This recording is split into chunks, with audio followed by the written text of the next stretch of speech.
Welcome to our Pre-Enterprise Warriors YouTube Accelerator. And this is a sneak peek. And I'd like to introduce you to Ross Zeiger, and he's Mhm. founder and also he's a veteran, which is very, very important to our community. He's also a YouTube and video creator expert, and he's going to talk to us today about creating a YouTube channel and potentially monetizing that. Welcome, Ross.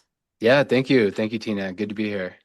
Yeah, I'm very excited because I realized after speaking to you and taking some of your classes that how little I actually knew, and I felt really stymied by not understanding the potential for YouTube.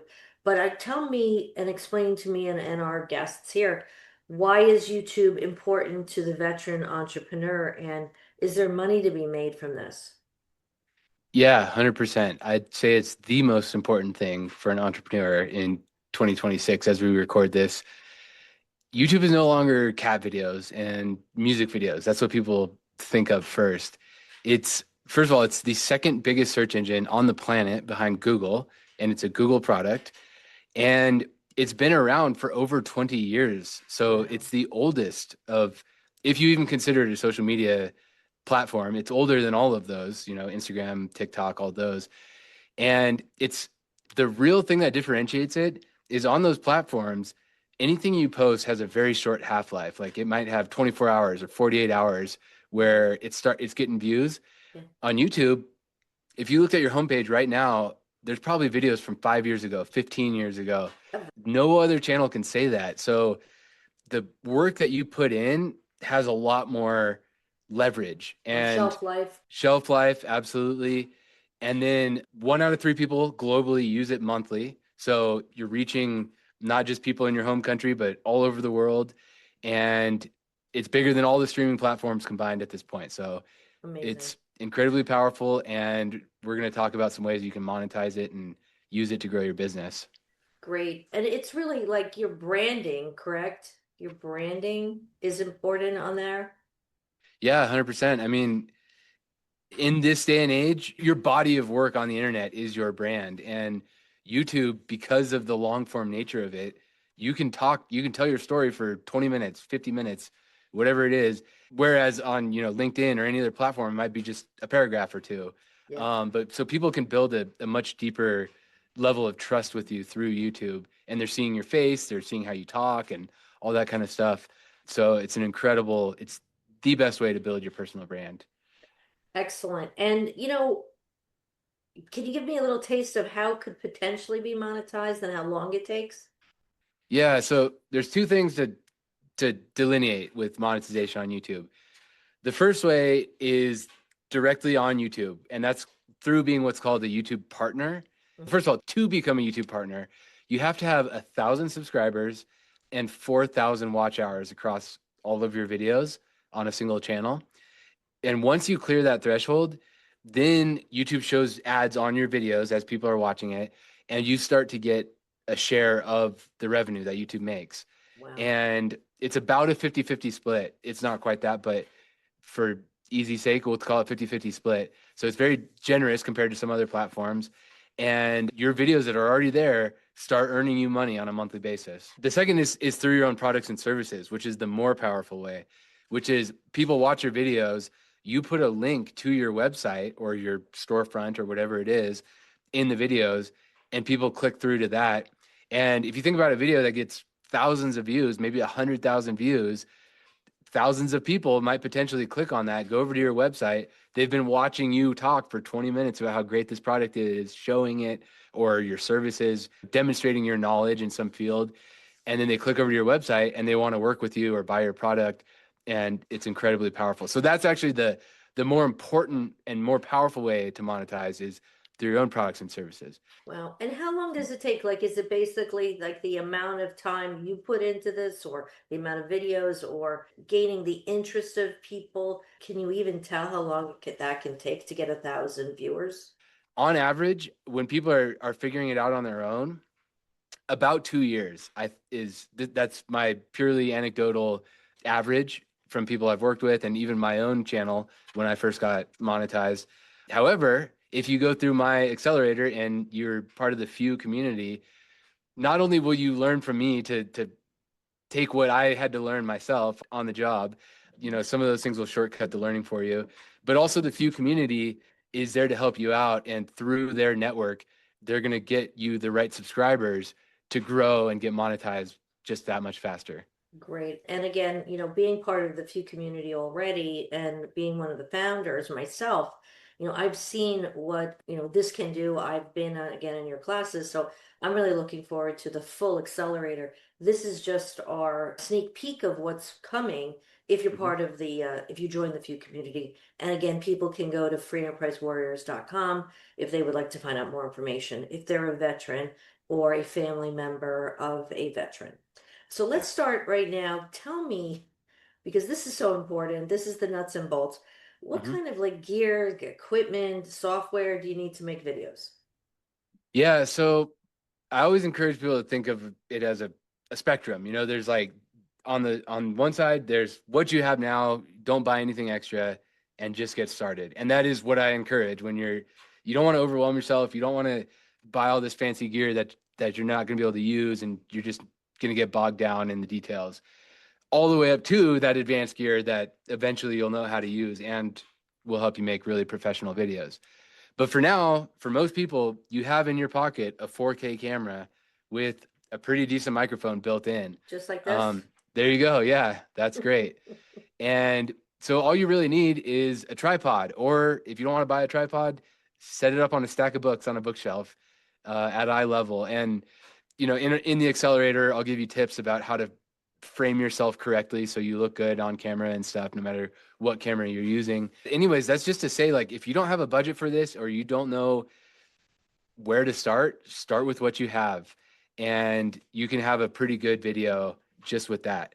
And then from there, you can buy the next level of camera, which would be, I don't want to give specifics. I won't go Yeah, into you like the don't have nitty to, because gritty of that like, changes too, right? yeah, yeah. But there's some really good beginner friendly cameras that are just a step above the smartphone. And then from there you can go to the pro level cameras. And on top of that, there's things that you might not even think about. Lighting. Lighting is just as important. You can take a cheap camera or a cell phone camera, and if you have good lighting, it can look better than a pro camera with really bad lighting. Yeah. There's things you can do for cheap or free with what you already have. Okay, great. And is that something, will you be teaching some of that in your accelerator program? Yeah, absolutely. Okay, Yeah, we'll great. talk Okay, nuts and great. bolts of actual products and then how to use them. Okay, so Yep. let's talk about like setting up an actual channel for the first time. So if you already have a channel, you can skip past this, or you may want to think about starting a new one because Uh-huh. sometimes people's interests and all of that have changed. So when you're setting up a channel, what's important to know and what do you want to think about? When you're setting up your channel, choosing your topic, and presumably your topic for this audience is going to be whatever your business is about, whatever you're selling, product or service that you're offering. Have in mind one avatar and you're solving one big problem for that avatar. Later, you can get broad, but don't start thinking you're going to compete with the biggest names in your niche. The way that you carve out a specific niche for yourself when you have no audience yet is you start very, very niche with one avatar and solving one big problem for them. So when you And say avatar, sorry, when you say avatar, you mean audience, correct? yeah, yeah. And it again is the more specific the better. Like it's a middle-aged Caucasian woman that lives in Nebraska. It could Yeah. be very, very, very specific like that. Right. And then what her job is and what her hobbies are and things like that. Mhm. And you're solving one big problem for her. And even give her a name. Like this is Nancy in Nebraska, and this is Mhm. what the problem I'm solving for her. And the analogy I think of is Amazon. Today, one of the biggest companies in the world, and it's the everything store. But it didn't start that way. It started selling books, Right. and then it expanded to other products and other products and other products until it is what it is today. So you want to follow that playbook of like start very specific and broaden as you go. Got it. Okay. And do you want to show us, like actually, you want to share with us and show us what it would be like to just set something up quickly? Yeah, so it might sound intimidating to start the channel and like how do you actually do that? And that's something we cover in the accelerator is the actual buttons you click, like click here to create new channel. And then I'll walk you through the process of naming the channel and filling out a description and getting the artwork in there and all the things that you have to do to actually go from nothing to a functional channel. That's great. I can't wait. Now I had started a channel many years ago. So if you could pull that up and then talk Mhm. about best practices for like thumbnails and titles, because I'm sure I could use that.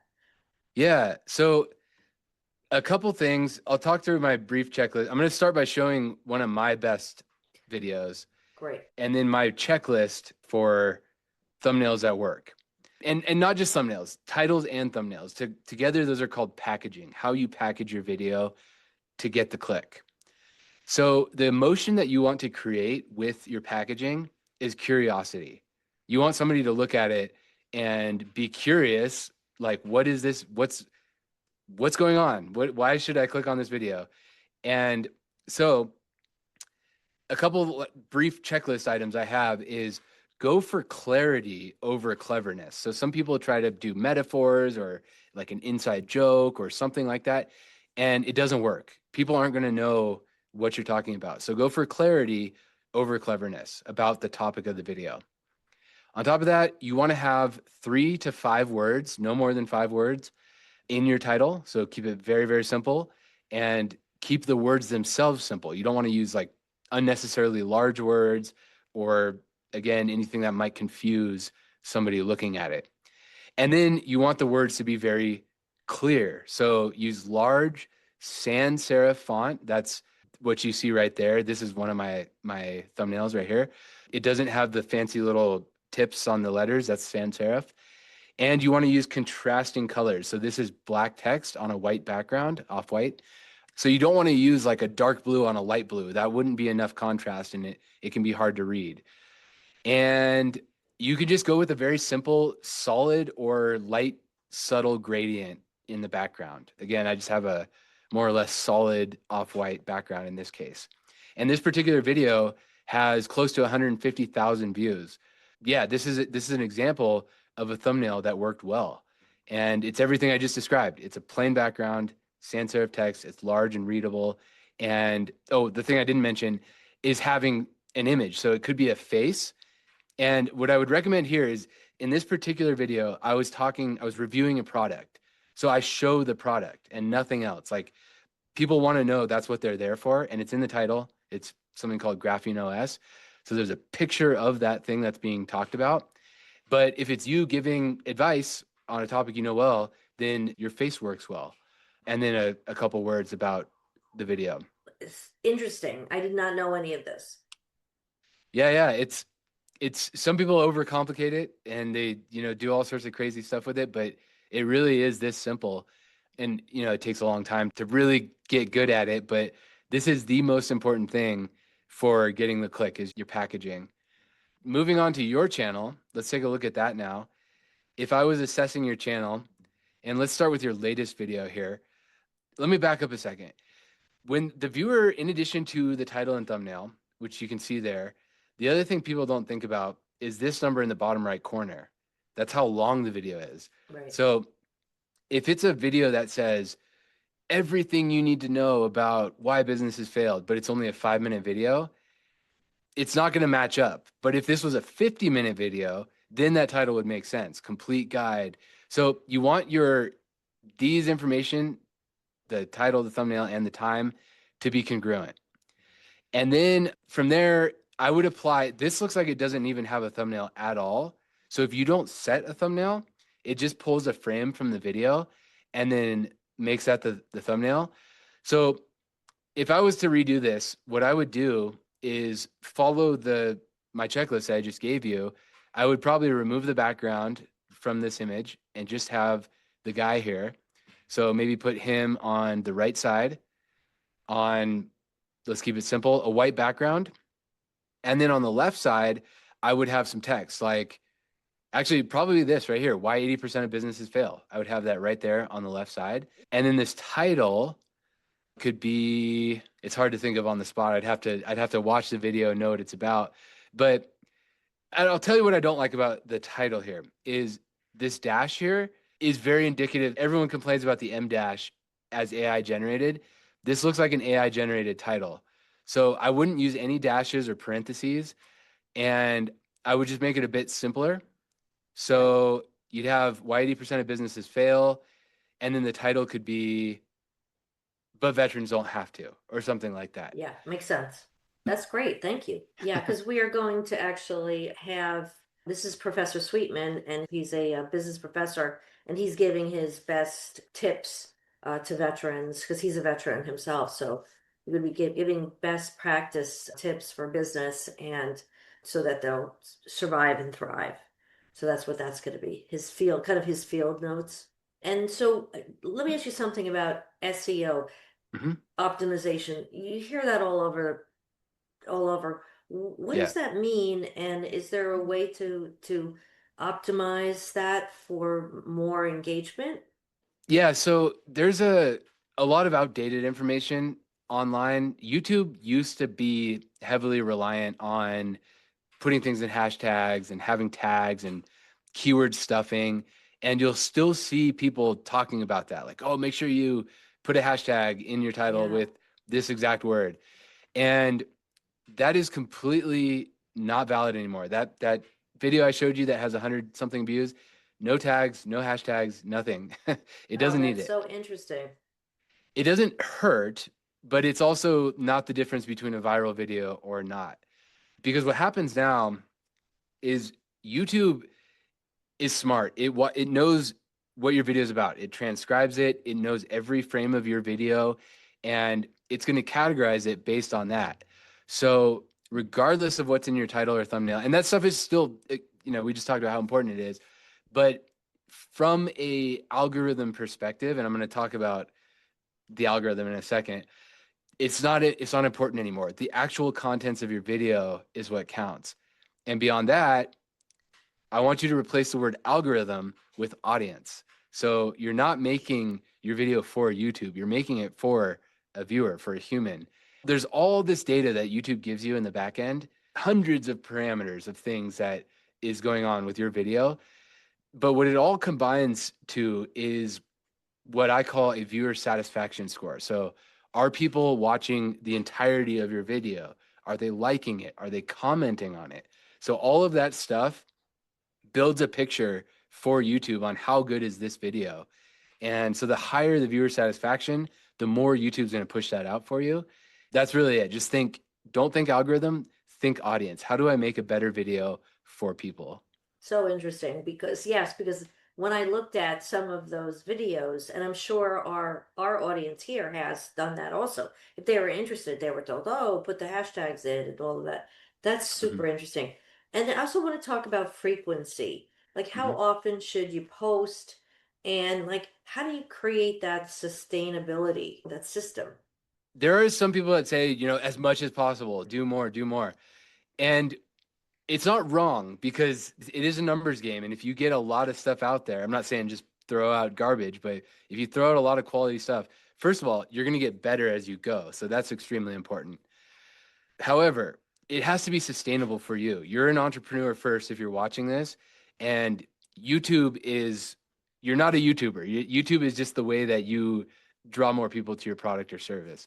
So, what I recommend for most people is about once a week, a long video once a week. And there is actually a downside to posting too much, which is your videos can cannibalize each other. So, let's say you post a video today and it's doing pretty good and it's getting a lot of impressions, meaning YouTube's showing it on people's home feeds. And then you post again tomorrow. YouTube had a certain audience in mind for your video that is popping your video into. But now you have a new video. So it's gonna, in the limited space it has, it's gonna put your new video in there instead of your previous one.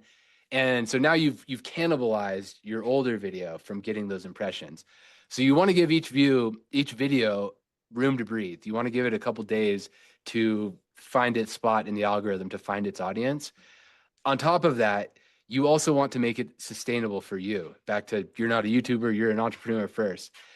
So with all that said, I recommend releasing a video about once a week.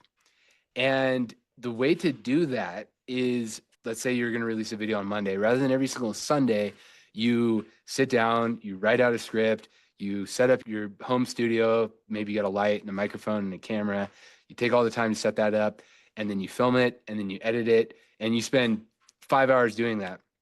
Rather than doing that 5 hours every single week, you could just take one day out of the month and batch your content. You sit down and write 4 scripts, then you set up your gear one time, record all 4 of those scripts, put it all in your editing software at once, do it all. So basically batch all of your videos, just like a factory batches making cars rather than assembling them one at a time. And it's way more efficient and it makes it way more sustainable for you. Thank you for that. That's awesome. Now, just to reiterate about this accelerator program and what people could actually get out of this in a 6-week program, let's say, Mhm. with you. The actual structure of it is 6 classes, like the recording you're watching right now. It'll be on a topic. To the first one, from as if you've never set up your channel yet. We're going to start there. And then all the way through, we talked about setting up your gear and what gear to actually have, and then what software and video editing tools to use, and everything that you need to know to get you hitting the ground running as fast as possible. And then on top of that, there's the few communities. So using the network, the giant network we have here of veterans and entrepreneurs and founders, you're going to find people that are interested in your topic who can subscribe to your channel, who will engage with your content and help you get to those monetization thresholds even faster than you possibly could have on your own. I love that because I believe in the power of the community. Obviously, that's why, I'm helping to found this Free Enterprise Warriors community. But the fact that we can give veterans this opportunity to work with each other, to actually understand and find businesses they can support and work with together. I mean, I think this is like amazing because they'll be able to, again, if they have similar interests or they want to look at each other's products, they're going to be able to do that in within the community. So I'm hoping that with this sneak peek at what they'll be able to get in this accelerator program, and we'll be having more and more accelerator programs as we go forward, as the community grows and grows. And that's really like an ask the expert, right? And that's all part of your membership to this community. So please, if you're interested, go to freedomprizewarriors.com. You'll see, the sign up. It's nominal, honestly, for veterans. It's really nominal. If you're an entrepreneur, you're a veteran entrepreneur, you need to be able to support that. Ross, just give a little information about how people can contact you directly. Because if you're, for instance, if you're a non-veteran watching this, they may want to work with you outside of this community. How would they do that? Yeah, absolutely. I have 2 businesses. One is Descript Mastery, where I teach a very specific video editing software called Descript. So that's at descriptmastery.com and at Descript Mastery on YouTube. My other one is more of a done for you YouTube situation, and it's called R8R Studio. It's r8rstudio.com if you want to check that out. So I just want to reiterate that you are a veteran and you are working with non and veteran entrepreneurs. And I have to just say thank you so much and I really appreciate you coming on. And I'm excited because I'm going to be going through this accelerator myself for Free Enterprise Warriors. So be doing it with you. And you mentioned something about you will be having kind of Q&A or office hours that are going to be involved with the community if they have questions, correct? Yeah, so there will be the live lesson once a week, and then a couple days later, on a separate day, will be the office hours, where it's just more of a drop in, and anything you're stuck on or you want to go deeper on, then that'll be your time to ask questions. Maybe have me take a look at your channel live, critique your videos, that kind of thing. That's what it's there for. Fabulous. Okay, for more information, again, you could get me at tina@freedomprizewarriors.com or go to our website. And so thank you so much. This was great, and I'm going to take your suggestions and apply them as soon as possible. Awesome. Thanks so much, Tina. Thanks, Ross.